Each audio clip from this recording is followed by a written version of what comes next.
Good morning to all. कैसे हो आप सब लोग? ठीक हैं। आज अपन स्टार्ट करते हैं ब्लड प्रेशर के बारे में। इम्पोर्टेंट टॉपिक है ब्लड प्रेशर। ब्लड प्रेशर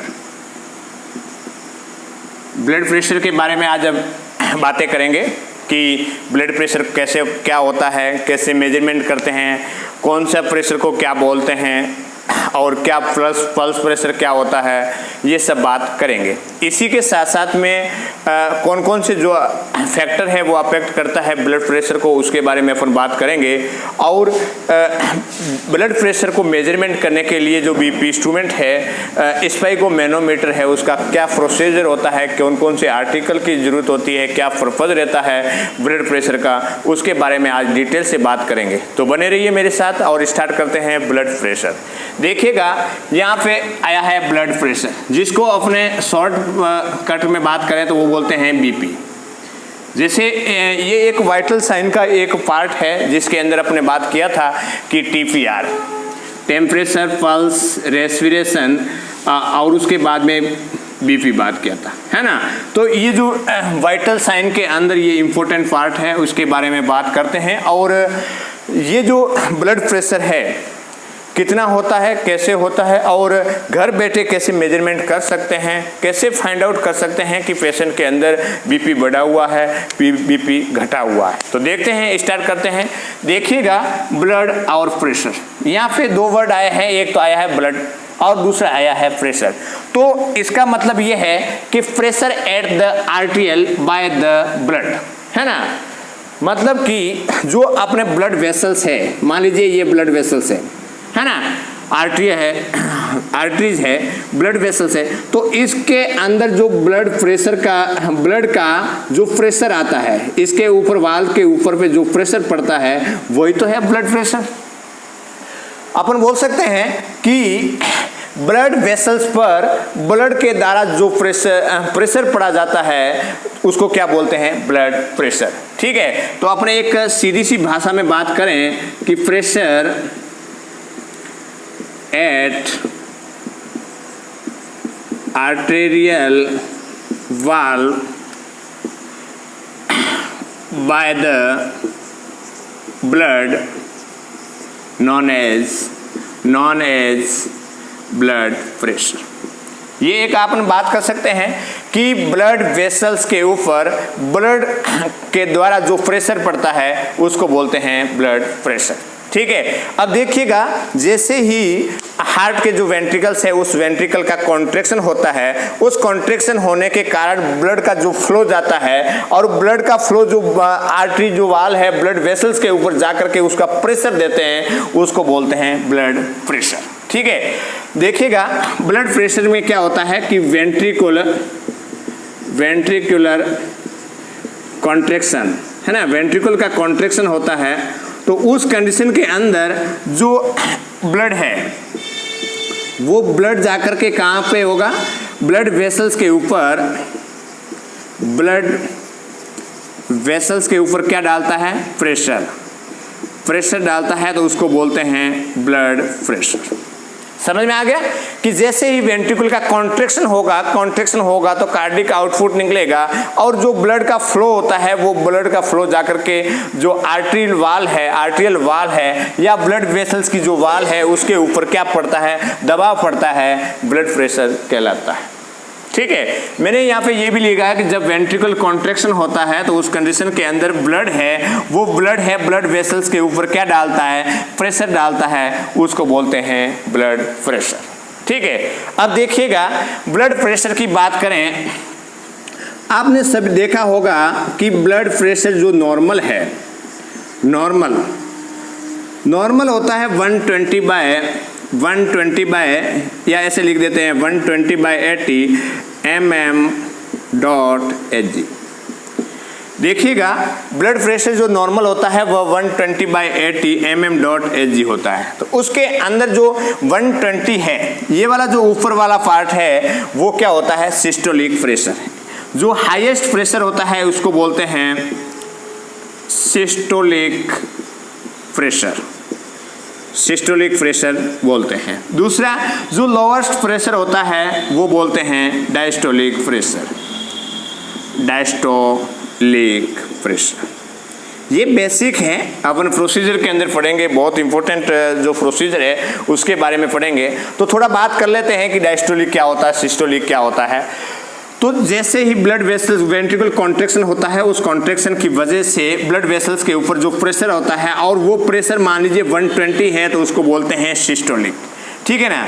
जैसे ही वेंट्रिकल कॉन्ट्रैक्शन के बाद में वेंट्रिकल का रिलैक्सेशन होता है, ब्लड वेंट्रिकल्स के अंदर भरता है, और उस कंडीशन के अंदर रिलैक्सेशन के दौरान जो ब्लड वेसल्स के ऊपर जो प्रेशर पड़ता है उसको बोलते हैं डायस्टोलिक, और डायस्टोलिक प्रेशर है 80, ठीक है। तो 120/80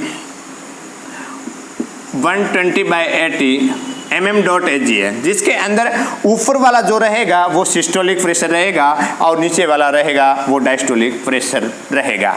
अब उसके बाद में है pulse pressure, pulse pressure, pulse pressure. देखिएगा पल्स प्रेशर,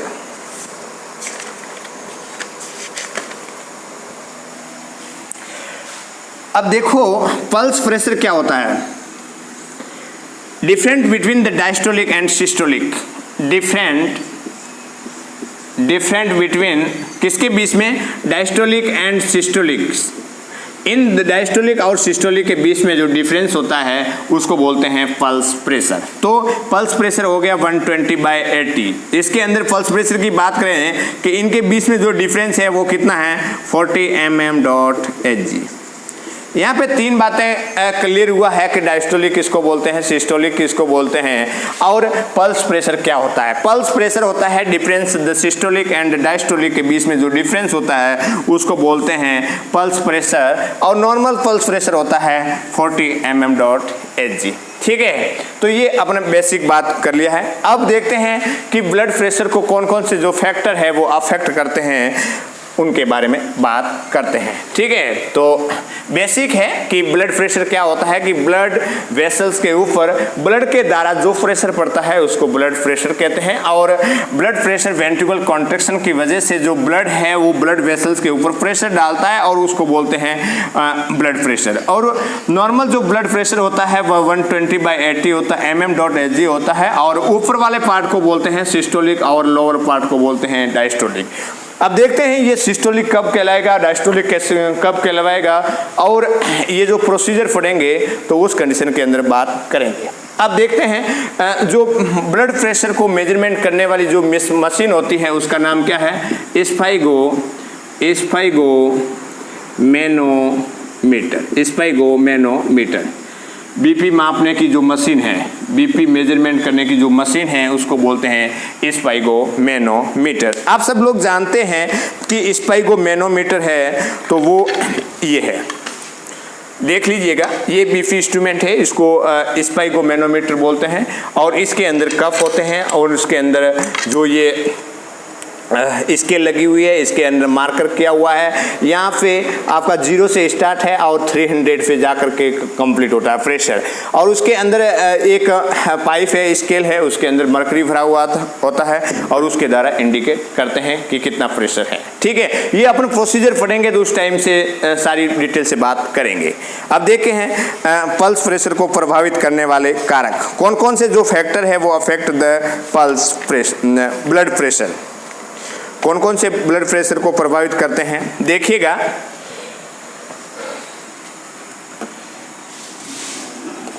प्रोसीजर बहुत ही इंपॉर्टेंट है, देखना न भूलें और बने रहिए मेरे साथ में, क्योंकि बहुत सारी जो बातें हैं बेसिक बातें होती है और वो ज़िंदगी के अंदर काम आने वाली होती है, तो इसलिए बहुत छोटी छोटी बातें हैं उसको अच्छे से देखना है।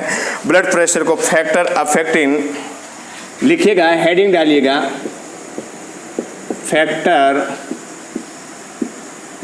Affect of the blood pressure. कौन कौन से फैक्टर हैं वो जो ब्लड प्रेशर को अफेक्ट करते हैं। सबसे पहले हैं एज,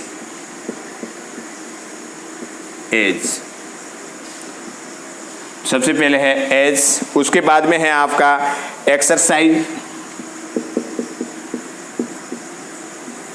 एज है, एक्सरसाइज है, उसके बाद में है पेन है, इमोशन है,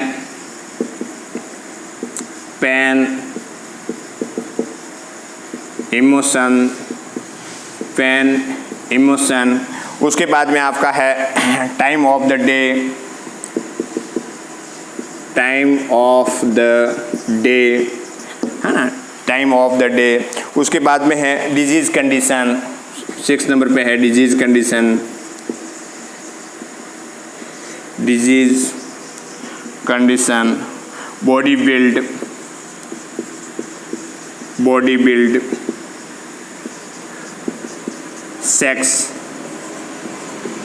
sex.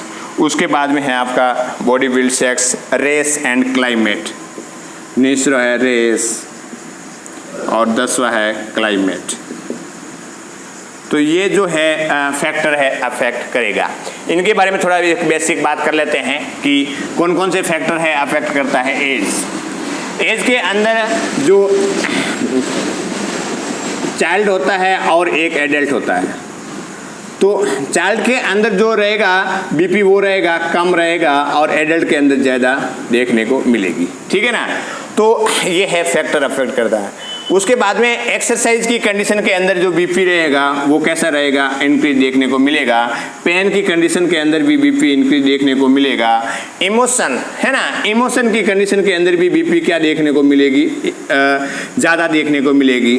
Time of the day, time of the day मतलब मॉर्निंग के अंदर बीपी रहेगा वो कम रहेगा और इवनिंग के अंदर जो बीपी रहेगा वो ज़्यादा देखने को मिलेगी, ठीक है।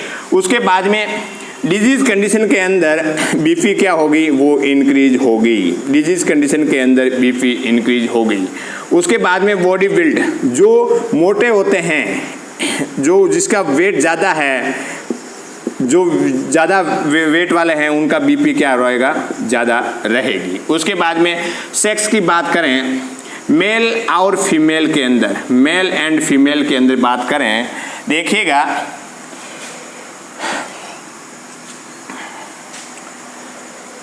मेल और फीमेल की बात करें, प्यूबर्टी तक क्या होगा, सेम रहेगा। बीपी क्या है, सेम रहेगा, रहेगा कि नहीं रहेगा, सेम रहेगा। उसके बाद में जैसे ही मेंस्ट्रुअल साइकिल स्टार्ट होता है फीमेल के अंदर, तब बीपी क्या रहेगा, तब बीपी मेल के अंदर ज़्यादा रहेगा, मेल के अंदर ज़्यादा रहेगा और फीमेल के अंदर क्या रहेगा, कम रहेगा, है ना, ज़्यादा और कम। देखो मेरे कहने का मतलब ये है कि जब प्यूबर्टी तक क्या रहेगा, दोनों का बीपी मेल और फीमेल है तब उनका सेम रहेगा। बट जैसे ही मेंस्ट्रुअल साइकिल स्टार्ट होता है तो फीमेल का क्या हो जाता है, फीमेल का जो बीपी है वो कम होता है, किसकी तुलना में, मेल की तुलना में, है ना। मेल की तुलना में फीमेल का जो बीपी है वो कम होता है। बट ध्यान रखिएगा, बट जैसे ही मेनोपॉज मतलब stop of the menstrual cycle, ये स्टॉप हो जाता है तो उस कंडीशन के अंदर फीमेल के अंदर ज़्यादा बीपी हो जाता है, ठीक है ना, किसकी तुलना में, मेल की तुलना में। ये ध्यान रखना है।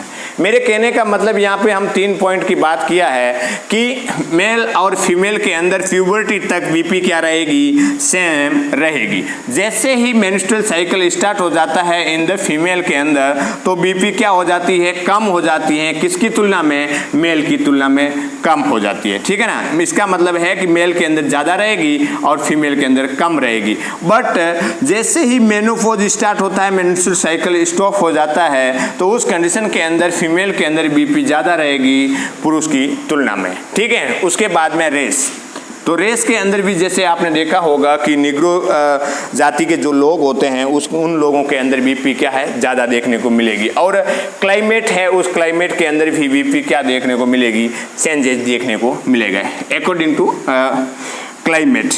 तो क्लाइमेट है उसके अकॉर्डिंग भी बीपी ज़्यादा कम देखने को मिलेगी या उनके अंदर वेरिएशन देखने को मिल सकता है, ठीक है। और ब्लीडिंग की कंडीशन के अंदर जैसे हेमरेजिंग हो रहा है, ब्लीडिंग हो रहा है, उस कंडीशन के अंदर बीपी बढ़ेगी और उसके बाद में धीरे धीरे उसमें कम होगी, ठीक है। तो ये आपका था factor affecting of the blood pressure, factor affect of the blood pressure.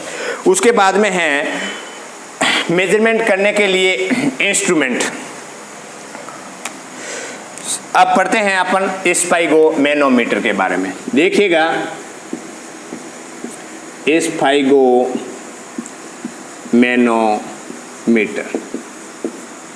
स्पाइगोमेनोमीटर।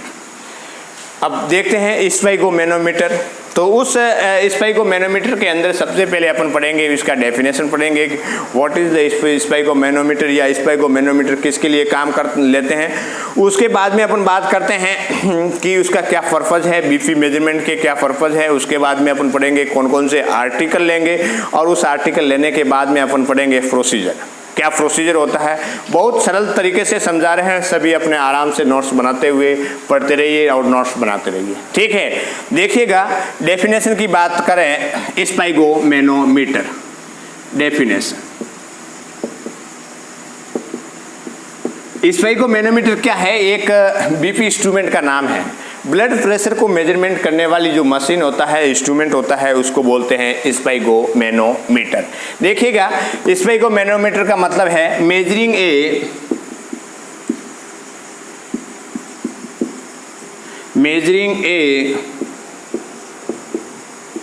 Blood pressure, measuring a blood pressure using a स्पाइगोमेनोमीटर,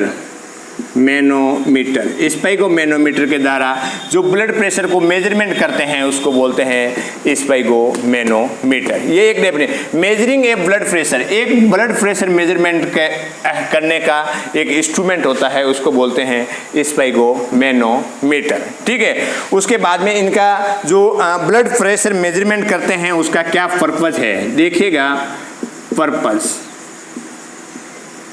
purpose देखिएगा, पर्पज किसके लिए पर्पज यूज करते हैं? For the vital sign, for the vital sign. देखिएगा आपने देखा होगा कि ब्लड प्रेशर एक वाइटल साइन के अंदर आता है, तो बीपी इंस्ट्रूमेंट का जो क्या पर्पज है, क्यों लेते हैं? For the vital sign, vital sign को असेस करने के लिए इसका यूज किया जाता है। दूसरा है फॉर द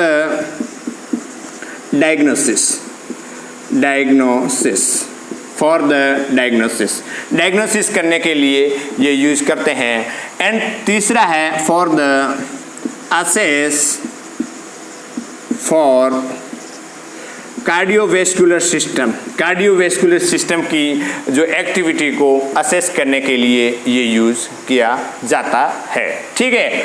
तो measuring a blood pressure using a sphygmomanometer के थ्रू ब्लड प्रेशर को मेजरमेंट किया जाता है। उसके बाद में पर्पज की बात करें तो फॉर द वाइटल साइन के लिए काम लेते हैं, डायग्नोसिस के काम के लिए लेते हैं, और assess for the cardiovascular system activity, okay. उसके बाद में अपन देखते हैं इंस्ट्रूमेंट या आर्टिकल, लिख दीजिए आर्टिकल्स। देखिएगा आर्टिकल्स के अंदर सबसे पहले क्या लेंगे?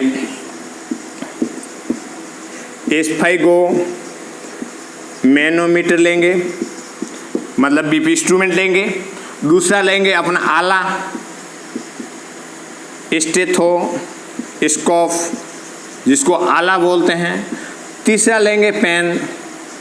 चौथा नंबर पे लेंगे चार्ट, है ना, चार्ट लेंगे, पेपर लेंगे, पेन लेंगे या पेंसिल लेंगे, है ना। पेन, पेंसिल, चार्ट है, ये सब यूज करेंगे कि नहीं करेंगे? तो ये अपन यूज करेंगे।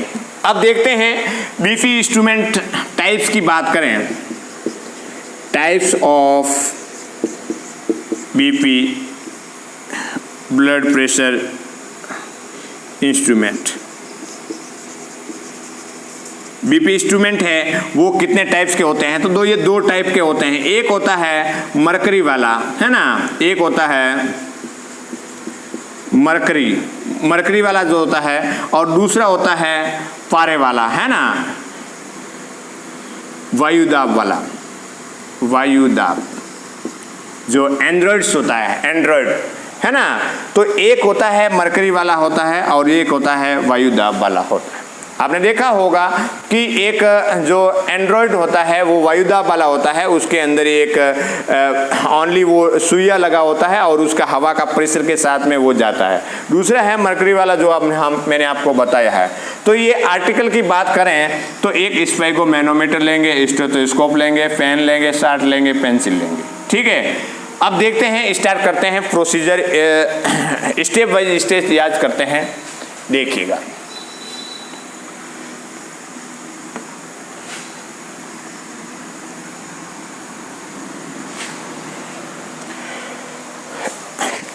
देखो प्रोसीजर स्टार्ट करते हैं तो एक बेसिक थोड़ा सा बता देते हैं कि ये बीपी इंस्ट्रूमेंट मेजरमेंट करते टाइम में क्या क्या सावधानियां बरतनी है।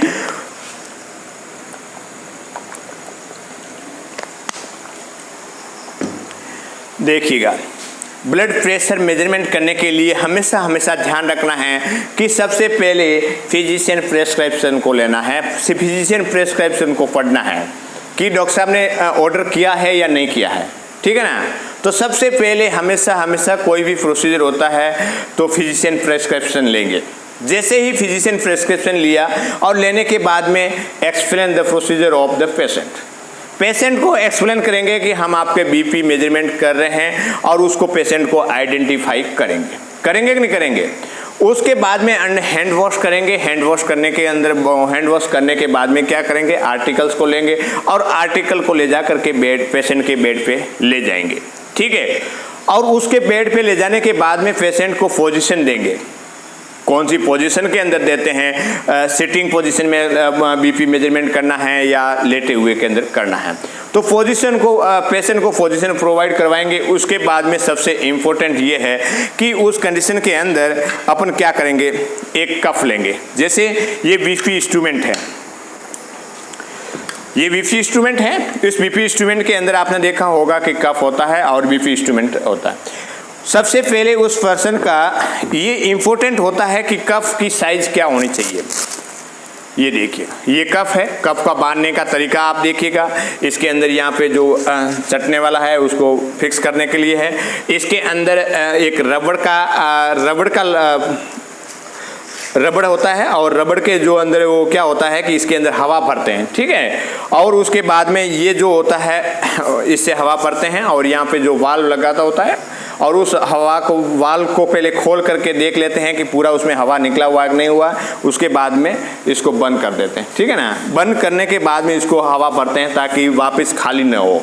और उसके बाद में हवा भरने के बाद जैसे कि ये हवा भरी जा रही है, ठीक है, और ये फूल रहा है, उसके बाद में धीरे धीरे उसको एंटी क्लॉकवाइज इसको धीरे धीरे खोलेंगे और बीपी को मेजरमेंट करेंगे। देखते हैं, सबसे पहले पेशेंट को अपने पोजीशन प्रोवाइड करवा दिया, ठीक है। उस पोजीशन प्रोवाइड करवाने के बाद में क्या करेंगे कि इस कफ का सिलेक्शन करना बहुत ज़रूरी है, as according to age group के अकॉर्डिंग जो कफ है उसको सेलेक्ट करते हैं। सेलेक्ट करने के बाद में उसको क्या करते हैं कि अच्छे तरीके से जो ब्रेकियल आर्टरी है उससे 2 सेंटीमीटर एबो की तरह इसको बांधते हैं। ये बांधने का तरीका आपका ये होना चाहिए, ठीक है। उसके बाद में ये जो ट्यूब है बांधते टाइम में बहुत लोग जो गलती करते हैं कि या ऐसे रख देते हैं या इस साइड रखते हैं, इट इज़ द रॉन्ग, है ना। हमेशा ध्यान रखना है कि ये ट्यूब है ब्रेकियल आर्टरी जो जाती है उसके पास से होना चाहिए, क्योंकि जहाँ पे अपने स्टेथोस्कोप लगाएंगे तो वो अच्छे से साउंड सुनाई दे, है ना। तो सबसे पहले अपन ये इसको अच्छे तरह से बांध देंगे। इसको न टाइट बांधना है न लूज बांधना है ना।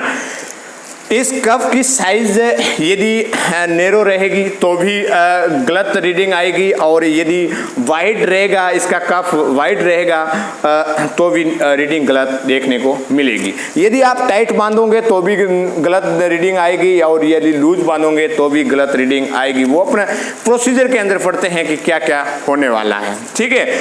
उसके बाद में जैसे ही अपने पेशेंट का जो ब्रेकियल आर्टरी है उसे थोड़ा सा ऊपर अपने कफ को बांध दिया। बांधने के बाद में attach the BP instrument the tube, ये ट्यूब है उस ब्लड प्रेशर जो बीपी इंस्ट्रूमेंट है उसे क्या कर देंगे, अटैच कर देंगे। ये अटैच कर दिया करने के बाद में ये पेशेंट की जो हार्ट लेवल है, चेस्ट लेवल है, वहां पे रखेंगे और उसके बाद में क्या करेंगे, इसके अंदर हवा भरेंगे।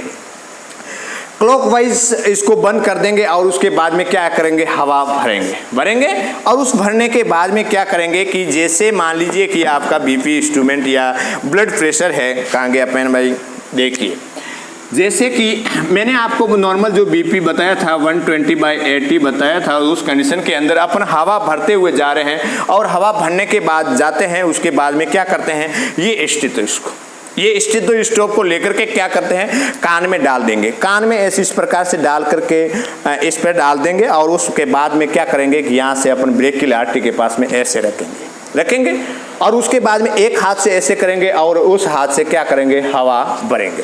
ठीक है, तो जैसे ही ये अपने रख करके जो हवा भरते हैं, हवा भरने के बाद में मान लीजिए किसी पेशेंट का बीपी नॉर्मल है तो 120/80 आएगा। तो जैसे ही ये हवा भरते हुए अपन मरकरी पारा ऊपर जा रहा है, देखते रहना है और 120 पे आया है तो उस कंडीशन के अंदर साउंड क्या हो गई है, बंद हो गई है ना, मतलब कि ब्रेकियल आर्टरी का जो प्रेशर है उस प्रेशर को इसने दबा दिया है। तो जो ये सबसे पहले साउंड बंद हो जाती है तो उससे 20 mm.Hg है वो क्या करना है, प्रेशर और उससे ज़्यादा करना है, ताकि एक कंफर्म क्लियर इंडिकेशन अपन को मिलता है कि हाँ अब इससे ऊपर कोई साउंड नहीं आ रही है ना। हमेशा ध्यान रखना है कि 20 mm.Hg से थोड़ा साउंड ऊपर ले जाना है। उसके बाद में इस जो वाल्व है, इस वाल्व को क्या करना है, एंटी क्लॉकवाइज उसको खोलना है। ये जो वाल्व है उसको एंटी क्लॉकवाइज उसको खोलना है, धीरे धीरे खोलना है। तो धीरे धीरे खोलेंगे तो आपने देखा होगा कि ये आर्टरी है, उस आर्टरी के अंदर 120 पे क्या हुआ है, साउंड बंद हुआ है और अपने जो कहाँ पे लेगा है उसके बाद में थोड़ा 20% है ना, 20% या 20% जो mm.Hg प्रेशर अपने आगे बढ़ाया है, तो उसके बाद में अपने धीरे धीरे उस वाल्व को खोलेंगे और उस मरकरी का पारा को देखते जाएंगे। तो यहाँ पे आते ही क्या होगा, 120 पे साउंड स्टार्ट होगा। फर्स्ट साउंड स्टार्ट हुई है, मतलब ब्रेकियल आर्टरी से जो ब्लड है वो स्टार्ट हो गया है ना। तो उस कंडीशन के अंदर अपन बोल सकते हैं कि ये सिस्टोलिक प्रेशर है। जैसे ही अपने धीरे धीरे नीचे की तरफ आएंगे और 80 mm.Hg पे जब आते हैं, उस प्रेशर के ऊपर आते हैं, तो वहाँ पे साउंड मफल्स हो जाती है, मतलब साउंड लेस हो जाता है, जो साउंड सुनाई दे रही थी वो नहीं आ रहा है। इसका मतलब है कि उस ब्लड वेसल्स के ऊपर वो प्रेशर है वो अब नॉर्मल हो गया है, अब उसकी साउंड नहीं आ रही है, मतलब जितना साउंड आएगा वही तो प्रेशर होगा। तो जैसे 80 पे आया और उसमें मफल हो गई है तो उसको बोलते हैं डायस्टोलिक प्रेशर। ठीक है ना। तो इस प्रकार से मेजरमेंट करेंगे। मेजरमेंट करने के बाद में मेजरमेंट करते समय एक नर्स की महत्वपूर्ण भूमिका रहती है कि उसका जो आई लेवल है उस मरकरी के लेवल के अंदर होना चाहिए, है ना। पेशेंट का बीपी यहाँ हवा भरते जा रहे हैं, इधर कर देख रहे हैं, तो ये गलत है।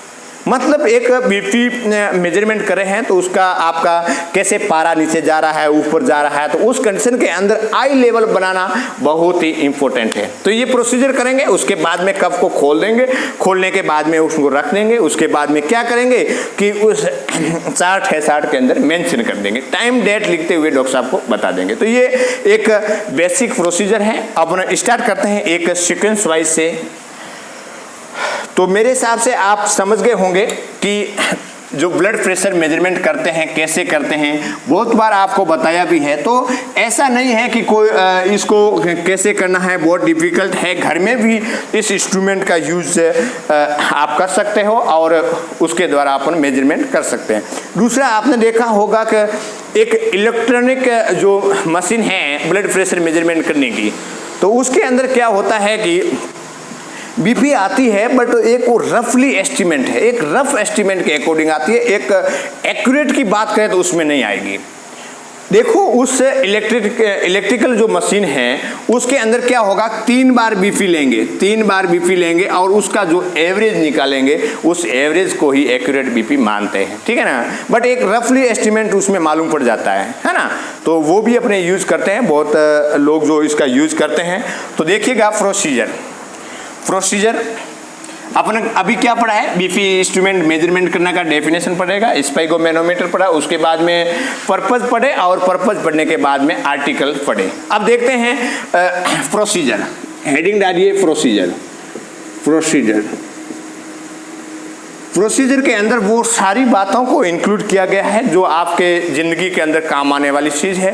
एक एक लाइन को लिखवाया जाएगा, एक एक लाइन को उसको समझाया जाएगा। तो आप बने रहिए मेरे साथ में, क्योंकि मैंने उस प्रोसीजर को बनाने के लिए बहुत ही मेहनत किया है और आपके एग्ज़ाम व्यू के थ्रू या हॉस्पिटल के अंदर या कभी भी किसी भी टाइम आपके उस क्वेश्चन का जवाब उस नोट्स के अंदर आपको मिलेंगे। ठीक है ना, तो बने रहिए मेरे साथ और करते हैं स्टार्ट प्रोसीजर की।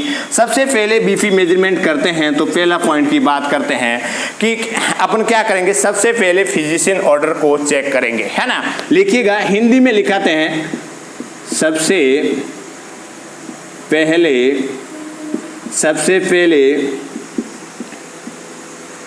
फिजिशियन ऑर्डर को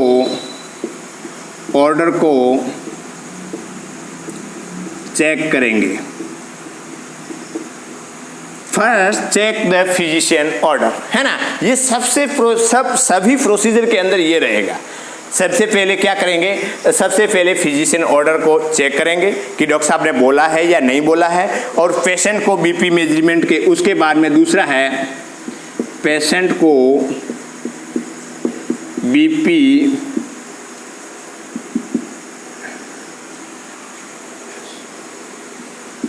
मेजरिंग के बारे में एक्सप्लेन करेंगे कि हम आपका बीपी ले रहे हैं, है ना, तथा एक्सप्लेन करेंगे तथा एंश्योर करेंगे कि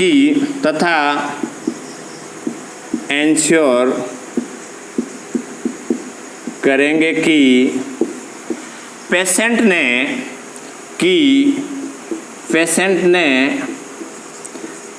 30 मिनट 30 मिनट पहले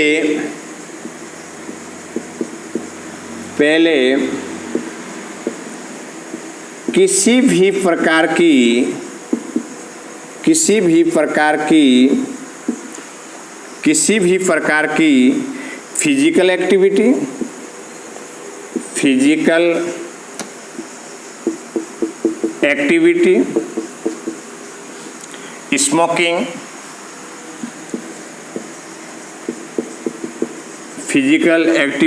स्मोकिंग, कैफीन का यूज तो नहीं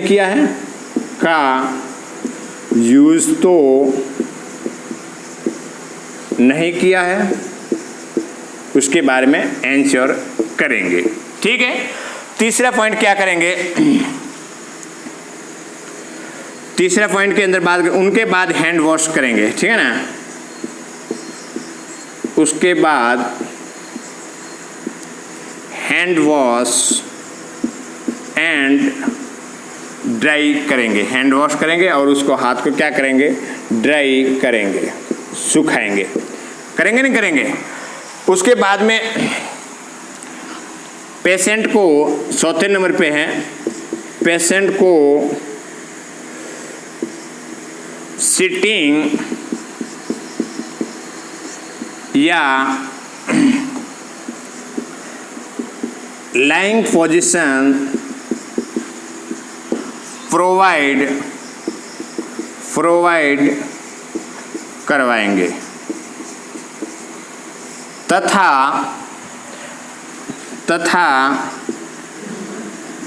उस टाइम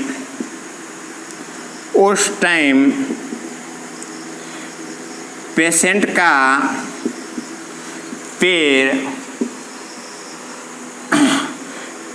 का लेग क्रॉस नहीं होना चाहिए, लेग क्रॉस नहीं होना चाहिए। ठीक है, उसके बाद में फोर्थ नंबर की बात करते हैं, फिफ्थ नंबर की बात करते हैं। सारे इक्विपमेंट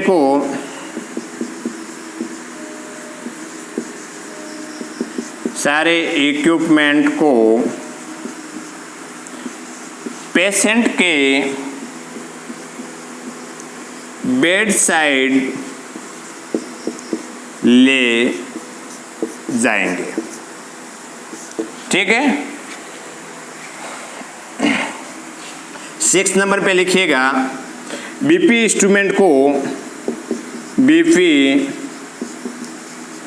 इंस्ट्रूमेंट को पेशेंट के हार्ट लेवल पर रखेंगे। ठीक है, तो ये है अपने 6 पॉइंट है, उसके बारे में बात करते हैं, उसके बाद में नेक्स्ट स्टार्ट करते हैं। देखिएगा क्या 6 पॉइंट बोलते हैं।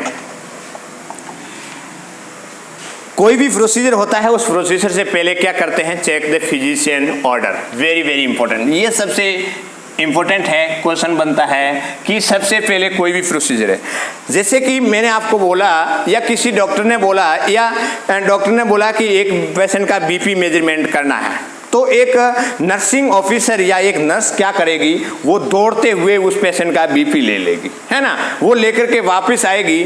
तो वो एग्जामिनर है या डॉक्टर ने जो देखा है कि इस नर्स को कुछ भी नहीं आता है ना, उस नर्स को किसी भी प्रकार का कोई नॉलेज नहीं है। क्योंकि एक स्टैंडर्ड प्रोटोकॉल ये कहता है कि जैसे ही डॉक्टर ने लिखा है कि उसका बीपी मेजरमेंट कर रहा है, डॉक्टर एक ऑर्डर कर रहा है कि बीपी मेजरमेंट करना है, या एक एग्जामिनर आपका एग्जाम ले रहा है, एग्जामिनर आपका वाइवा ले रहा है, उस कंडीशन के अंदर बीपी इंस्ट्रूमेंट लेने के लिए बोलता है कि उस पेशेंट का बीपी लेना है, या इस नाम का जो पेशेंट है उसका बीपी लेना है, बीपी लेके आइए। तो एक नर्सिंग ऑफिसर क्या करेगा, वो धड़ाक से बीपी इंस्ट्रूमेंट लेगा और लेके जाएगा और बीपी लेके आ जाएगा। तो उस टाइम में एग्जामिनर समझ जाएगा कि उसके पास में प्रॉपर नॉलेज नहीं है। तो उस प्रॉपर नॉलेज के लिए देखिएगा, जिसके पास में नॉलेज है वो क्या करेगा, सबसे पहले प्रिस्क्रिप्शन को लेगा, उठाएगा, वो जाएगा नर्सिंग स्टेशन पे जाएगा और उस प्रिस्क्रिप्शन को उठाएगा। उस प्रिस्क्रिप्शन के अंदर यदि लिखा हुआ है या नहीं है ना, उस जस्ट वो जाने के बाद में प्रिस्क्रिप्शन लेगा, उस बाद में पेशेंट को एक्सप्लेन करेगा और उस प्रकार एक्सप्लेन करने के बाद में पोजीशन देगा, पोजीशन के बाद में ये आगे का प्रोसीजर करेगा। तो ये एक स्टैंडर्ड प्रोटोकॉल है, उसका ध्यान रखना बहुत जरूरी है। तो सबसे पहले फिजिशियन ऑर्डर को सेव करेंगे, मेडिकल कार्ड को देखेंगे, उसके बाद में बीपी मेजरिंग के बारे में एक्सप्लेन करेंगे। ठीक है ना, दूसरा पॉइंट है कि उस पेशेंट का क्या करेंगे, बीपी मेजरमेंट के बारे में बताएंगे और एंश्योर करेंगे, वेरी वेरी इंपॉर्टेंट। देखो, एंश्योर करेंगे कि पेशेंट ने 30 मिनट पहले, क्वेश्चन इंपॉर्टेंट है कि 30 मिनट पहले किसी भी प्रकार की फिजिकल एक्टिविटी, जैसे मैंने आपको बताया था affect of the blood pressure, कौन कौन से फैक्टर है वो अफेक्ट करते हैं, तो फिजिकल एक्टिविटी, एक्सरसाइज, है ना। यदि पेशेंट 30 मिनट पहले एक्सरसाइज करके आया है तो उस कंडीशन के अंदर बीपी क्या रहेगी, फॉल्स देखने को मिलेगी, ज्यादा देखने को मिलेगी। तो अपन को एंश्योर करना है कि फिजिकल एक्टिविटी तो नहीं किया 30 मिनट पहले, या स्मोकिंग तो नहीं किया है, या कैफीन का यूज तो नहीं किया है ना। तो ये एक एंश्योर करेंगे। तो सबसे पहले अपने क्या किया कि फिजिशियन ऑर्डर को देखा, उसके बाद में एक्सप्लेन किया, एक्सप्लेन करने के बाद में एंश्योर किया, सुनिश्चित किया कि उस पेशेंट ने 30 मिनट पहले ये फिजिकल एक्टिविटी है, स्मोकिंग है, कैफीन का यूज किया हुआ है या नहीं किया हुआ। यदि किया हुआ है तो उस कंडीशन के अंदर उसको वेट करवाएंगे कि अभी आपका बीपी नहीं ले सकते, है ना, या बीपी जो रॉन्ग आएगी। उसके बाद में हैंड वॉश करेंगे, ड्राई करेंगे, उसके बाद में पेशेंट को सिटिंग या लाइंग पोजीशन देंगे। Very very important, question mark लगा रहा हूं यहाँ पे कि ब्लड प्रेशर कौन सी पोजीशन के अंदर लेंगे। तो ब्लड प्रेशर मेजरमेंट कर रहे हैं, उसके अंदर 2 पोजीशन यूज करते हैं। एक करते हैं सिटिंग पोजीशन, बैठा हुआ पेशेंट का बीपी लेंगे, और दूसरा लाइंग पोजीशन मतलब लेटा हुआ, according to suitable of the patient, है ना, पेशेंट का सुटेबल। पेशेंट सुटेबल किस प्रकार का कर रहा है उसके अकॉर्डिंग अपन बीपी लेंगे। तो बीपी मेजरमेंट करने के लिए कौन सी पोजीशन यूज करेंगे, तो सिटिंग पोजीशन भी कर सकते हैं, लाइंग पोजीशन भी यूज कर सकते हैं। उस टाइम में एक वेरी वेरी इंपॉर्टेंट ध्यान रखना है कि उस कंडीशन के अंदर जो लेग है वो लेग जो क्रॉस नहीं होना चाहिए, है ना। ऐसे मतलब पलाती मार करके बैठते हैं ना, तो उस हिसाब से नहीं बैठना है, क्योंकि उस कंडीशन के अंदर जो ब्लड सर्कुलेशन जो आ रहा है जा रहा है उसके अंदर अफेक्ट पड़ेगा और बीपी कम या ज्यादा देखने को मिल सकती है। ओके, तो ये सबसे पहले ध्यान रखना है। उसके बाद में सारे इक्विपमेंट को पेशेंट की बेड साइड पे ले जाएंगे, पेशेंट की क्या करेंगे, बेड साइड के ऊपर ले जाएंगे, और उसके बाद में बीपी इंस्ट्रूमेंट को पेशेंट के हार्ट लेवल पर रखेंगे। Very very important. आपने देखा होगा कि बीपी इंस्ट्रूमेंट को यदि नीचे भी रखा, हार्ट लेवल से नीचे रखा या ऊपर लगा, तो उस कंडीशन के अंदर बीपी क्या देखने को मिलेगी, फॉल्स रीडिंग देखने को मिलेगी। तो ये सब पॉइंट है वो आपको ध्यान में रखना है। मेरे हिसाब से इतने 6 पॉइंट है वो पढ़े और आपको समझ में आ गया होगा, तो अपन आगे स्टार्ट करते हैं। बोलिए भाई, आ रहा है समझ में? अब तो कोई दिक्कत नहीं है, अब आ गई अपनी वही हिंदी, है ना। देखिए,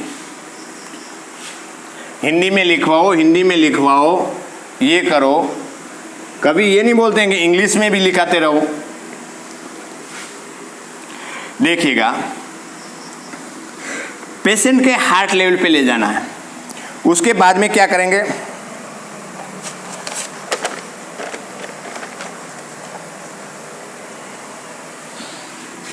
सिक्स नंबर था ना, ये 7, मर्करी को 0 लेवल पे करेंगे। मर्करी को 0 लेवल पर करेंगे। ठीक, उसके बाद में क्या करेंगे, एज के अकॉर्डिंग,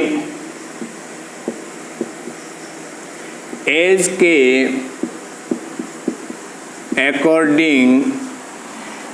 के अकॉर्डिंग कफ को सेलेक्ट करेंगे। एज के अकॉर्डिंग कफ को सेलेक्ट करेंगे। एज के अकॉर्डिंग कफ को क्या करेंगे, सेलेक्ट करेंगे। ठीक है, उसके बाद में देखिएगा 9 पॉइंट है, आर्म सरकमफेरेंस,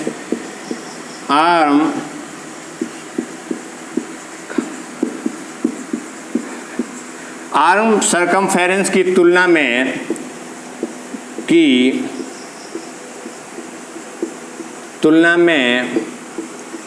20% वाइड कफ यूज करेंगे। 20% वाइड कफ यूज करेंगे। पहले लिख लीजिएगा, उसके बाद में एक एक पॉइंट के बारे में समझाएंगे। ठीक है, उसके बाद में लिखेंगे 10वां पॉइंट, यदि वाइड कफ यूज किया है तो यदि वाइड कफ यूज किया है तो वाइड कफ यूज किया है तो बीपी क्या रहेगी, बीपी फॉल्स रहेगी। बीपी फॉल्स लो रहेगी, लो आएगी। 9 का ए और 9 का बी, है ना। 9 का ए है ये था, और उसके बाद में 9 का बी है। यदि नैरो कफ यूज किया है, बी के अंदर लिखिएगा, यदि नैरो कफ यूज किया है तो नैरो कफ यूज किया है तो बीपी क्या रहेगी, बीपी फॉल्स हाई आएगी, SIGS आएगी। ठीक है, उसके बाद में 10वें नंबर का पॉइंट,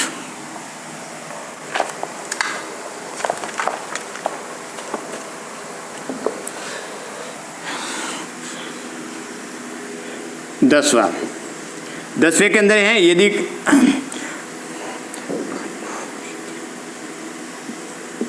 यदि 10वें पॉइंट के अंदर लिखते हैं अपन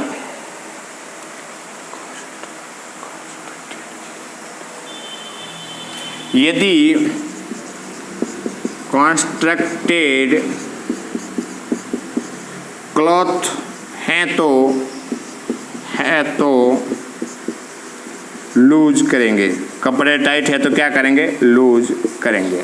ठीक है, 11 नंबर पे देखिएगा, 11 नंबर पे देखिएगा, कफ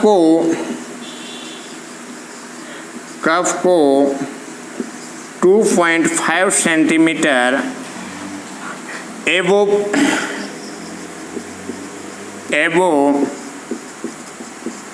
ब्रेकियल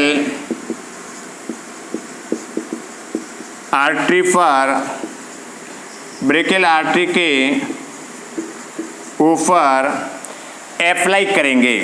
क्या करेंगे, अप्लाई करेंगे। उसके बाद में 12वां पॉइंट लिखिएगा, कफ न टाइट होना चाहिए और न लूज होना चाहिए। कफ न टाइट एंड न लूज होना चाहिए, ये बात है।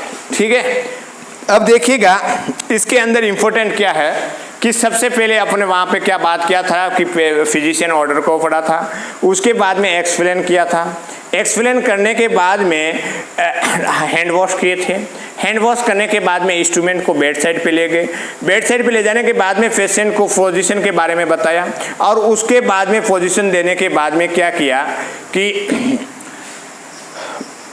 उस जो इंस्ट्रूमेंट है वो जो बीपी इंस्ट्रूमेंट है वो पेशेंट के हार्ट लेवल पे ले गए। यहाँ तक बात हुआ था। 7वां पॉइंट है कि मरकरी को शून्य लेवल पे करेंगे। जो बीपी इंस्ट्रूमेंट है उस कंडीशन के अंदर जो हवा भरते हैं, हवा भरने का जो ये मरकरी वाला जो पार्ट है इसको क्या करेंगे, यहाँ पे जो शून्य लेवल पे मतलब 0 पे होना जरूरी है।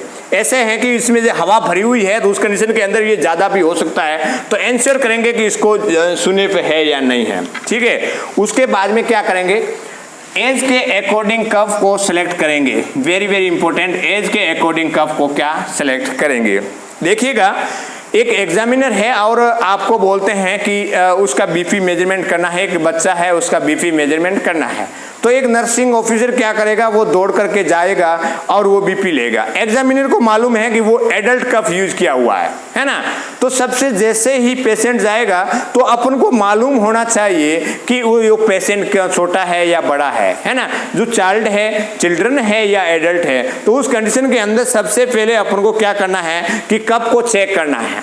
यदि कफ एडल्ट वाला है, एज के अकॉर्डिंग अपन कफ यूज करते हैं, तो एडल्ट वाला है तो उनको बोलेंगे, एग्जामिनर को बोलेंगे कि सर इसके अंदर कफ चेंज करना पड़ेगा, मेरे को पीडियाट्रिक कफ की जरूरत है। उस टाइम में आपका एग्जामिनर समझ जाएगा कि हाँ उस स्टूडेंट को प्रॉपर नॉलेज है, तो एज के अकॉर्डिंग कफ को सेलेक्ट करेंगे।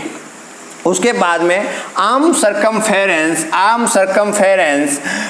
की तुलना में 20% वाइड कफ का यूज करेंगे। जैसे कि ये आम सरकमफेरेंस है ना, ये आम सरकमफेरेंस है, इस आम सरकमफेरेंस की तुलना में कितना वाइड कफ यूज करेंगे, 20% मोर यूज करेंगे, है ना। ये जो कफ यहाँ पे लपेटेंगे तो आम सरकमफेरेंस है उससे 20% है, वो ज़्यादा वाइड होना जरूरी है, तब वो रीडिंग है वो एक्यूरेट आएगी। ठीक है ना, आम सरकमफेरेंस की तुलना में 20% वाइड कप होना चाहिए। ठीक है ना, इतना मोटा होना चाहिए। देखिएगा इंपॉर्टेंट है, इसके अंदर देखिएगा यदि वाइड कप यूज किया गया है, मतलब कि ये जो आम सरकमफेरेंस है उससे कितना परसेंट ऊपर रखना चाहिए, 20% है, वो वाइड कप यूज कर सकते हैं। ठीक है, बट उससे भी वाइड कर रहे हैं, बहुत मोटा वाला जो कफ यूज कर रहे हैं, तो वाइड कफ यूज किया है तो बीपी फॉल्स लो रहेगी। वेरी वेरी इंपॉर्टेंट, आपके क्वेश्चन के अंदर आएगा।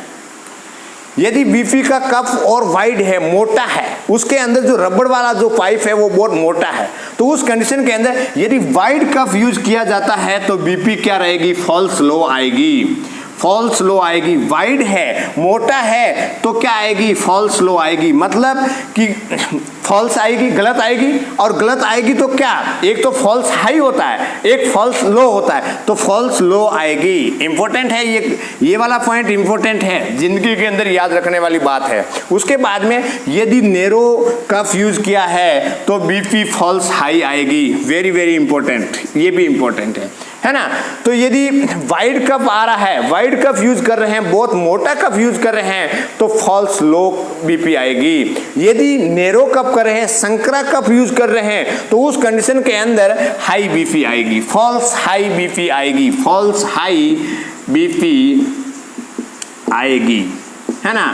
फॉल्स हाई बीपी देखने को मिलेगा। ये दोनों ही पॉइंट याद रखना कि वाइड के अंदर क्या बीपी देखने को मिलेगी और नैरो के अंदर किस टाइप का बीपी देखने को मिलेगा, है ना। ये कफ की बात कर रहे हैं, जो अपनी सरकमफेरेंस है, आम सरकमफेरेंस है, उसकी तुलना में यदि जो कफ है वाइड यूज कर रहे हैं या कफ नैरो यूज कर रहे हैं, तो उस कंडीशन के अंदर यदि वाइड यूज कर रहे हैं तो फॉल्स लो बीपी आएगी, और यदि नैरो यूज कर रहे हैं तो फॉल्स हाई बीपी देखने को मिलेगा। ठीक है। उसके बाद में यदि कॉन्स्ट्रक्टेड क्लॉथ है तो उसको क्या करेंगे, लूज करेंगे, है ना। मतलब जो टाइट कपड़े पहने हैं तो उसको लूज करेंगे। उसके बाद में कफ को 2.5 सेंटीमीटर एबो द ब्रेकियल आर्टरी के ऊपर अप्लाई करेंगे। देखिएगा ये कफ है, ये कफ है, इस कफ है, उस कफ को कहाँ पे अप्लाई करेंगे, ये आर्टियल जो ब्रेकियल आर्टरी है, उस ब्रेकियल आर्टरी से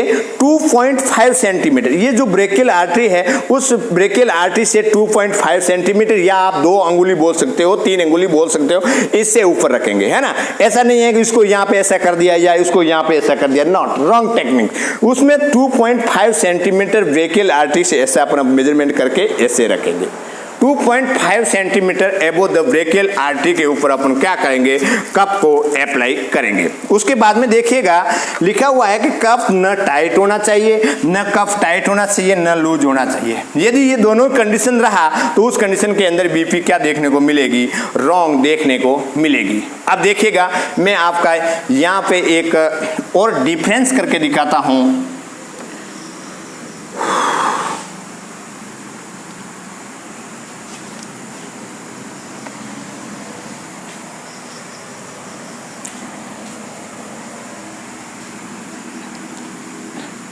ऊपर से लिखता हूँ ना, थोड़ा ऊपर से।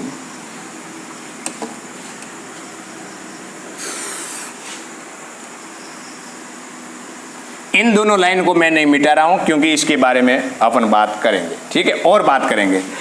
यदि कफ को टाइट, यदि कफ टाइट होगा तो ब्लड सर्कुलेशन इंपेयर होगा। देखिएगा कितना पॉइंट हो गया था, 7, 8, 9, 10, 11 है ना। यदि कफ टाइट हो तो ब्लड सर्कुलेशन इम्पेयर्ड होगा।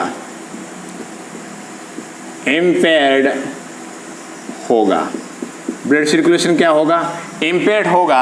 और जब ब्लड सर्कुलेशन इम्पेयर्ड होगा तो उस कंडीशन के अंदर बीपी क्या आएगी, फॉल्स लो बीपी आएगी। तब बीपी फॉल्स लो आएगी, फॉल्स लो आएगी। ठीक है। उसके बाद में यदि बीपी कफ को वेरी लूज बांधा है, यदि बीपी कफ को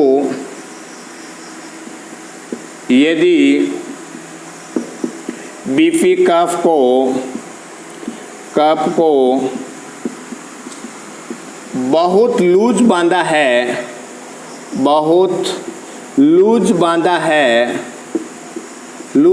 है, तो यदि बीपी कफ को वेरी लूज बांधा है तो बीपी फॉल्स हाई आएगी, बीपी फॉल्स हाई आएगी। ठीक है, उसके बाद में 13 नंबर के अंदर यदि बीपी कर्व को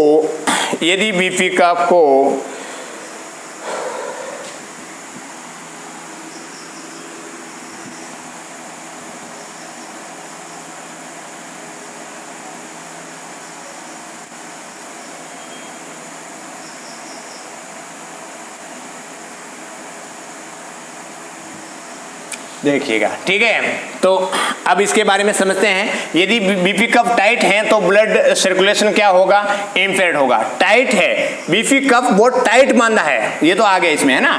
यदि टाइट है, इंपॉर्टेंट है ये, यदि बीपी कर्व टाइट है तो ब्लड सर्कुलेशन इम्पेयर्ड होगा और तब बीपी क्या होगा, बीपी फॉल्स लो देखने को मिलेगी। तब बीपी क्या रहेगी, बीपी फॉल्स लो देखने को मिलेगी।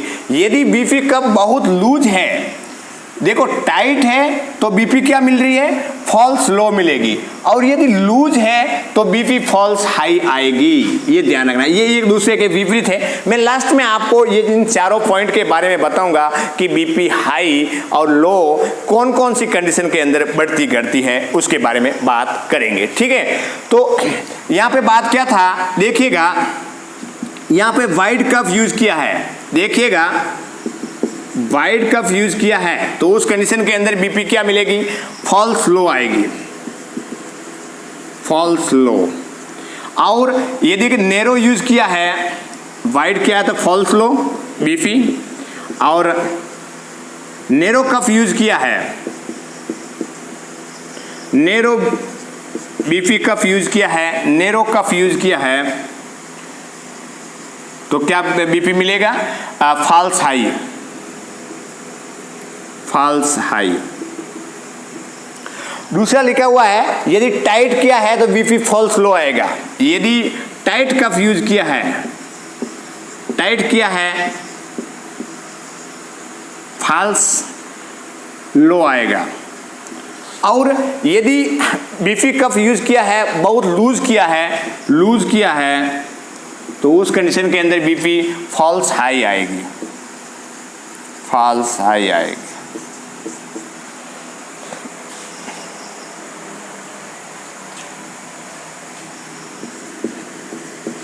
देखिएगा, इसको याद रखने का तरीका देखिएगा, कंफ्यूजन हो जाओगे आप कि फॉल्स लो, फॉल्स हाई, फॉल्स लो, फॉल्स हाई, है ना, गलत कम होगी, गलत ज्यादा होगी। तो इसका मतलब देखिएगा, मेरे कहने का मतलब है यदि वाइड और टाइट ये दो इंक्रीज हो रहे हैं, वाइड मतलब मोटा, मोटा हो रहा है ना, और टाइट मतलब टाइट हो रहा है, तो मोटा और यदि टाइट इंक्रीज की कंडीशन के अंदर कोई भी इंक्रीज हो रहा है, वाइड हो रहा है, मोटा हो रहा है, टाइट हो रहा है, तो मतलब बहुत टाइट हो रहा है, मतलब एक कंडीशन इंक्रीज वाली हो रही है, तो उस कंडीशन के अंदर फॉल्स बीपी आएगा दोनों के अंदर।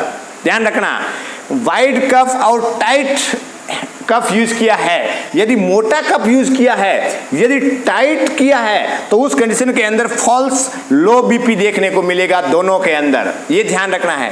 यदि नैरो कफ, यदि लूज कफ यूज किया है, मतलब डिक्रीज हो रहा है, नैरो संकरा, संकरा है, ऐसा तो नहीं है कि वाइड है, संकरा है। दूसरा है लूज, मतलब ढीला, लूज है मतलब कंडीशन नीचे की तरफ जा रही है, तो उस कंडीशन के अंदर फॉल्स हाई बीपी देखने को मिलेगी। जिंदगी के अंदर आपको नहीं बता पाएगा कि ये इसमें क्या होगा या क्या नहीं होगा। एक बार और देख लीजिएगा मेरी तरफ से, यदि वाइड क्वेश्चन के अंदर यदि आ रहा है कि वाइड और टाइट आ रहा है, तो उस कंडीशन के अंदर फॉल्स लो और फॉल्स लो बीपी देखने को मिलेगा। मतलब कंडीशन इंक्रीज हो रही है, वाइड के मतलब मोटा हो रहा है, टाइट का मतलब टाइट हो रहा है, एक कंडीशन इंक्रीज हो रही है, उस कंडीशन के अंदर फॉल्स लो बीपी देखने को मिलेगा दोनों के अंदर। उसके साथ साथ में देखिएगा, यदि नैरो हो रहा है, संकरा हो रहा है ना, कोई भी जैसे बड़ा है, मोटा है, उसको क्या हो रहा है, नैरो हो रहा है, मतलब कंडीशन डिक्रीज हो रही है। दूसरा है लूज, टाइट नहीं, लूज, लूज है, कब क्या है, लूज है, तो लूज है मतलब डिक्रीज कंडीशन हो रही है, तो उस कंडीशन के अंदर फॉल्स हाई बीपी देखने को मिलेगी। ये दोनों के बीच में डिफरेंस है। ये इतनी जो कहानी रोज रामायण बताई है, उसका मतलब यही है। समझ में आ गया? करें स्टार्ट। देखिएगा, यदि इंक्रीज हो रहा है तो फॉल्स लो आएगा, यदि डिक्रीज हो रहा है तो उस कंडीशन के अंदर फॉल्स हाई बीपी देखने को मिलेगी। तो ये आपका कफ था बांधने का, और कफ का साइज नैरो या वाइड या लूज या टाइट, इसके अंदर किस प्रकार का बीपी देखने को मिलेगा। एक एग्जामिनर आपसे क्वेश्चन कर सकता है कि यदि टाइट कफ यूज किया तो क्या बीपी देखने को मिलेगी, यदि लूज कफ यूज किया तो क्या बीपी देखने को मिलेगी, यदि कफ वाइड है, मोटा है और बीपी ले रहे हो तो उसमें कैसा बीपी देखने को मिलेगा, यदि बीपी नैरो, कफ का साइज जो नैरो है और आप बीपी ले रहे हो तो उस कंडीशन के अंदर बीपी क्या देखने को मिलेगी, उसके बारे में आपको प्रॉपर नॉलेज होना चाहिए। ठीक है, नेक्स्ट देखिएगा, यदि आर्म एंड हार्ट के बीच में, नेक्स्ट पॉइंट है, यदि कितना हो गया था 13, यदि आर्म एंड हार्ट के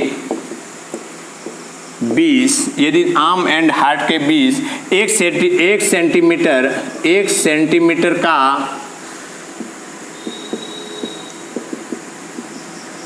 डिफरेंस हो तो, 1 सेंटीमीटर का डिफरेंस हो तो 0.mm.hg 0.8 mm.hg प्रेशर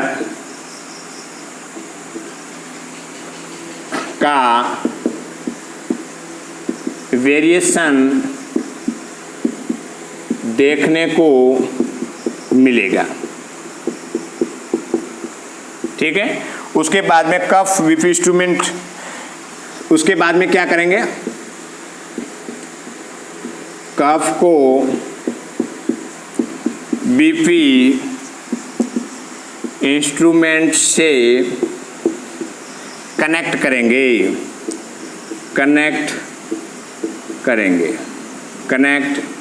ठीक है, फिर कफ को इन्फ्लेट करेंगे,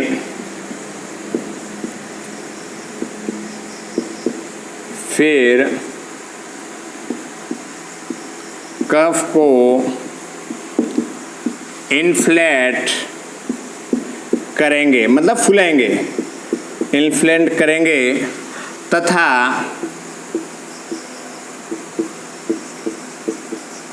ब्रेकियल आर्टरी की साउंड को, ब्रेकियल आर्टरी की साउंड को, ब्रेकियल आर्टरी की साउंड बंद हो जाएगी,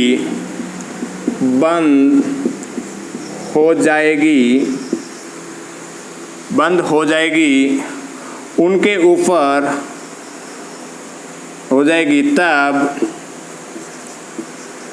उनके उससे ऊपर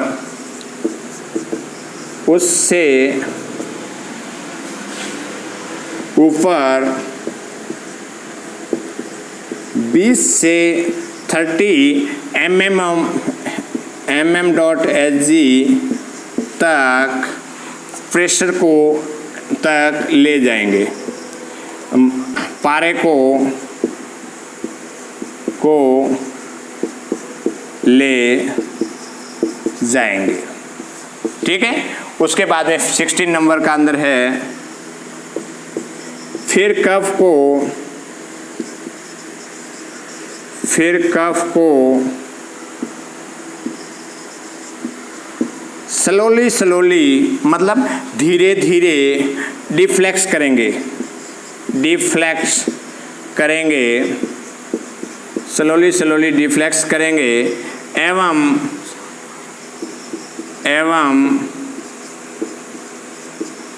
जहाँ पर फर्स्ट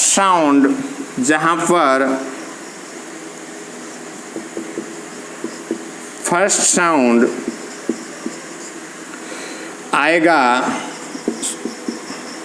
आएगी, है ना, लड़की है ना, आएगा नहीं, आएगी, तो सिस्टोलिक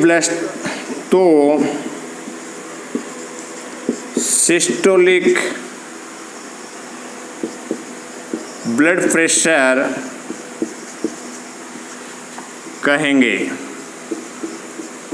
कहेंगे। इसका मतलब हुआ ब्रेकियल आर्टरी से ब्लड स्टार्ट हो गया है ना। कोष्टक में लिखिएगा ब्रेकियल आर्टरी से blood pressure blood pressure start हो गया है। पहले जो रुका हुआ था ना वो स्टार्ट हो गया है। उसके बाद में 17 नंबर पे लिखिएगा फिर वाल को धीरे धीरे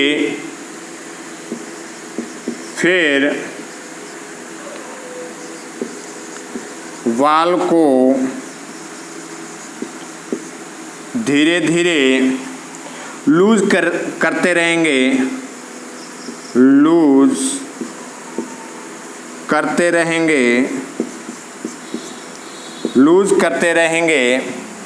धीरे धीरे क्या लूज करते रहेंगे। एवं वहाँ पर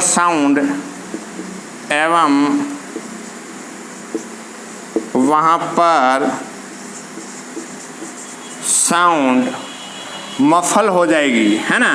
साउंड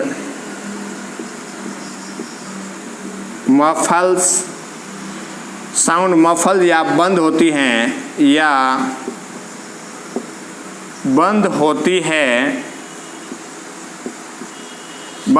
है वो डायस्टोलिक प्रेशर कहलाएगा। वो डायस्टोलिक प्रेशर कहलाएगा। वो कौन सा प्रेशर कहलाएगा? डायस्टोलिक प्रेशर कहलाएगा।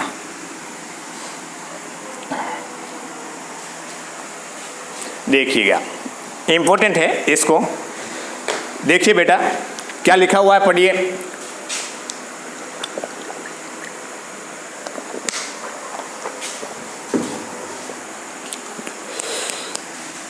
यदि आर्म एंड हार्ट के बीच 1 सेंटीमीटर का डिफरेंस हो तो 0.8 mm.Hg प्रेशर का वेरिएशन देखने को मिलेगा। इंपॉर्टेंट, मैंने बोला था कि पेशेंट का जो ब्लड प्रेशर लेते हैं उस कंडीशन के अंदर जो बीपी इंस्ट्रूमेंट है वो पेशेंट की हार्ट लेवल पे रखना है। यदि आर्म का साइज मतलब बीपी इंस्ट्रूमेंट का जो साइज है साइज है वो क्या रहेगा? हार्ट की साइज में रहेगा, है ना। तो ऐसा नहीं कि यदि नीचे रह गया, इसमें लिखा हुआ है 1 सेंटीमीटर आर्म और हार्ट के बीच में यदि वेरिएशन देखने को मिला तो 0.8 mm.Hg प्रेशर क्या रहेगा? वेरिएशन देखने को मिलेगा। कम मिलेगा या ज़्यादा मिलेगा? समझ में आ गया? तो उस कंडीशन के अंदर बीपी यदि मेजरमेंट कर रहे हैं तो उस कंडीशन के अंदर आप को ध्यान रखना है कि हार्ट के लेवल पे रखना है, सेम पोजीशन के अंदर रखना है। यदि आर्म और हार्ट के बीच में यदि जो गैप रह गया, यदि उसने जो इंस्ट्रूमेंट है और नीचे रह गया और हार्ट ऊपर की ओर है तो उस कंडीशन के अंदर 0.8 mm.Hg का वेरिएशन देखने को मिलेगा। ओके, उसके बाद में कफ को बीपी इंस्ट्रूमेंट से कनेक्ट करेंगे। जैसे मैंने आपको बताया है कि ये जो बीपी इंस्ट्रूमेंट आता है और इसके अंदर ये कफ है ना। तो उस कंडीशन के अंदर क्या करेंगे कि इससे कनेक्ट करेंगे। जो पहले वाला पॉइंट लिखाया था कि उसके अंदर ये करेंगे, सब पोजीशन दिलवा दिया, उसके बाद में अपन ये करेंगे, कर दिया कनेक्ट। अब ये कनेक्ट हो गया है ना। उसके बाद में क्या है, फिर कफ को क्या करेंगे? कनेक्ट करेंगे। फिर कफ को इन्फ्लेट करेंगे तथा ब्रेकियल आर्टरी की साउंड बंद हो जाएगी। तब उससे 20 to 30 mm.Hg के तक पारे को ले जाएंगे, है ना, ऊपर की तरफ ले जाएंगे। 20 to 30 mm.Hg तक ऊपर पारे को ले जाएंगे। फिर कफ को धीरे धीरे डिफ्लेक्ट करेंगे, ठीक है ना। देखिएगा इसके अंदर क्या है कि फिर कफ को इन्फ्लेट करेंगे। उस इन्फ्लेट मतलब उस पारे के अंदर हवा भरेंगे और उसके अंदर जैसे साउंड ब्रेकियल आर्टरी की साउंड बंद हो जाती है, बंद होने के बाद में उसे पारे को 20 to 30 mm.Hg तक पारे को ऊपर ले जाएंगे ताकि एक अपन को क्लियर मालूम पड़ जाए कि यहाँ पे साउंड नहीं आ रही है। जैसे ही 20 to 30% साउंड होने के बाद में पारे को ऊपर ले गए, उसके बाद में क्या करेंगे, फिर कप को धीरे धीरे डिफ्लेक्स करेंगे, मतलब उसको खोलेंगे, है ना। जैसे ही डिफ्लेक्स करेंगे एंड जहां पर फर्स्ट साउंड आएगी तो उसे सिस्टोलिक प्रेशर कहते हैं। देखिएगा ये इंपॉर्टेंट है। जैसे ही पारा साउंड बंद होगी, साउंड बंद होने के बाद में 20 से 30% अपन ऊपर ले गए, ऊपर ले जाने के बाद में फिर पारे को डिफ्लेक्स किया और डिफ्लेक्स करने के बाद में क्या हुआ, साउंड फर्स्ट साउंड स्टार्ट हो गई। मतलब जैसे ही साउंड स्टार्ट होती है वो प्रेशर होगा, वो सिस्टोलिक प्रेशर कहलाएगा। तथा इसका मतलब है कि ब्रेकियल आर्टरी से ब्लड फ्लो है, ब्लड फ्लो है, प्रेशर नहीं, FLOW फ्लो है, वो स्टार्ट हो गया है ना। पहले मान लीजिए यहाँ पे ब्रेकियल आर्टरी पे प्रेशर आया और प्रेशर आने की वजह से 120 पे प्रेशर आने से साउंड बंद हो गई। साउंड होने से बाद में 20 to 30% ऊपर ले गए और उसके बाद में वापस नीचे लाते हैं तो साउंड स्टार्ट होती है। इसका मतलब है कि साउंड स्टार्ट हुई है कि मतलब ब्लड आर्टरी के अंदर फेंक रहा है, आगे ब्लड जो है वो स्टार्ट हो गया है, ब्लड फ्लो क्या हो गया, स्टार्ट हो गया है। तो वो जो फर्स्ट साउंड सुनाई देगी वो सिस्टोलिक होगा। उसके बाद में फिर वॉल्व को और धीरे धीरे लूज करते हैं और जहां पर साउंड मफल या बंद हो जाती है, साउंड लेस आ जाता है, मफल मतलब साउंड लेस, बिल्कुल साउंड नहीं आती है, उसको बोलेंगे डायस्टोलिक प्रेशर कहेंगे। ठीक है, तो ये अपने कर दिया, अपने मेजरमेंट किया। उसके बाद में क्या करेंगे,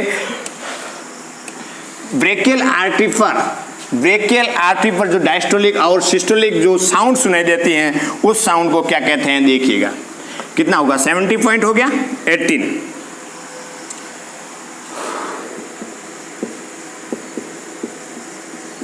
ब्रेकियल आर्टरी पर जो सिस्टोलिक एंड डायस्टोलिक है ना, मैंने S और D लिख दिया, जो sound systolic and diastolic sound सुनाई देती है उसे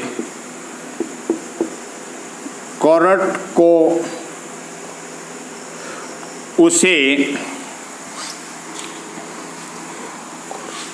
कोरट कॉप साउंड कहते हैं। कोरट कॉप साउंड कहते हैं। ये एग्जाम में आया था कि कोरट कॉप साउंड कहाँ पे सुनाई देती है, तो वो ब्रेकियल आर्टरी पे जो साउंड सुनाई देती है उसको बोलते हैं कोरट कॉप साउंड कहते हैं। ठीक है, उसके बाद में यदि बीपी लेने के बाद 19, यदि बीपी लेने के बाद डाउट हो तो DOUBT डाउट हो तो 1 मिनट के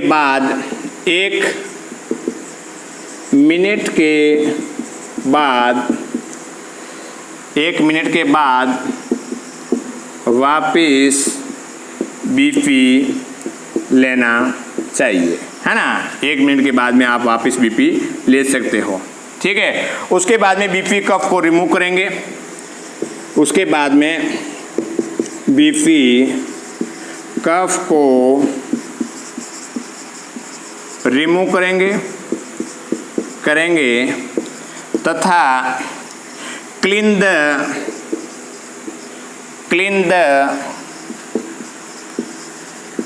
ईयर पीस विथ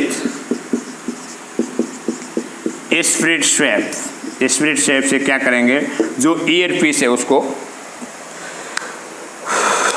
क्लीन करेंगे। तो ये इंपॉर्टेंट है कि ब्रेकियल आर्टरी पर जो साउंड सुनाई देती है उसको कोरट कॉफ साउंड कहते हैं। बीपी लेने के बाद में यदि डाउट है, मान लीजिए बीपी लिया है और बीपी लेने के बाद में एक नर्सिंग ऑफिसर को डाउट होता है कि नहीं सर मेरे को मेरे को थोड़ा गड़बड़ है, डाउट लग रहा है, मैं बीपी वापस लूंगा। तो जब वापस लेना है तो हाथों हाथ नहीं लेना है, इसके बीच में गैप रखना है। कितना मिनट का, 1 मिनट का गैप रखना है।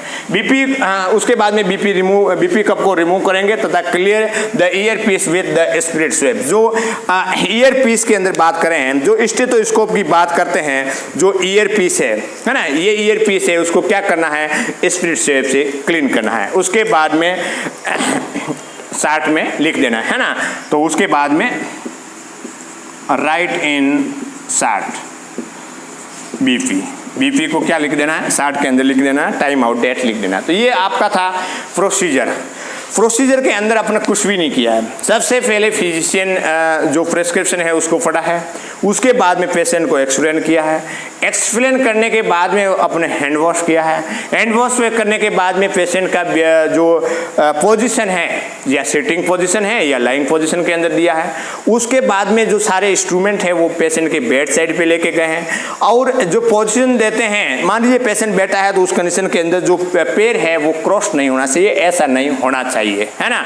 उसके बाद में सारे इंस्ट्रूमेंट को क्या ले जाएं, पेशेंट के बेड साइड पे ले जाए, ले जाने के बाद में पेशेंट की जो हार्ट लेवल पे हैं उस हार्ट लेवल के तरफ क्या रखेंगे, बीपी इंस्ट्रूमेंट को रखेंगे।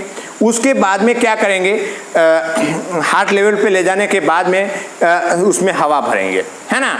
हवा भरते हैं तो उस कंडीशन के अंदर देखो 2-3 बातें हैं कि कफ का सेलेक्ट करते हैं अकॉर्डिंग टू साइज, एज के अकॉर्डिंग कफ का सेलेक्ट करते हैं और उसके बाद में हवा भरते हैं। हवा भरने के बाद में जहाँ पे साउंड बंद हो जाती है उससे ऊपर की तरफ ले जाते हैं 20% से 30% mm.Hg। उसके बाद में नीचे वापस स्टार्ट करते हैं और फर्स्ट साउंड आती है जिसको सिस्टोलिक प्रेशर बोलते हैं। और इसका मतलब ये हुआ कि जो ब्रेकियल आर्टरी जो बंद हुआ था, ब्लड रुक गया था, वो वापस स्टार्ट हो गया है। उसके बाद में और धीरे धीरे स्टार्ट करेंगे, साउंड मफल्स हो जाएगी, साउंड दिखना बंद हो जाएगा। तो उस कंडीशन के अंदर क्या करेंगे कि वो डायस्टोलिक प्रेशर कहलाएगा, है ना। और ब्रेकियल आर्टरी के ऊपर जो प्रेशर होता है, जो साउंड सुनाई देती है तो उसको बोलते हैं कोरटकॉफ साउंड बोलते हैं। और कप को कैसे अप्लाई करते हैं, किस टाइप का करते हैं, नैरो, टाइट और लूज, है ना। तो ये सब उसके अंदर क्या क्या बीपी किस टाइप का देखने को मिलती है उसके बारे में बात किया, ठीक है। तो ये आपका संपूर्ण मटेरियल था जो ब्लड प्रेशर मेजरमेंट से संबंधित जो प्रोसीजर था उसके बारे में आज बात किया। नेक्स्ट जो टॉपिक आएगा उसके बारे में अपन बात करेंगे। आज इतना तक ही, धन्यवाद।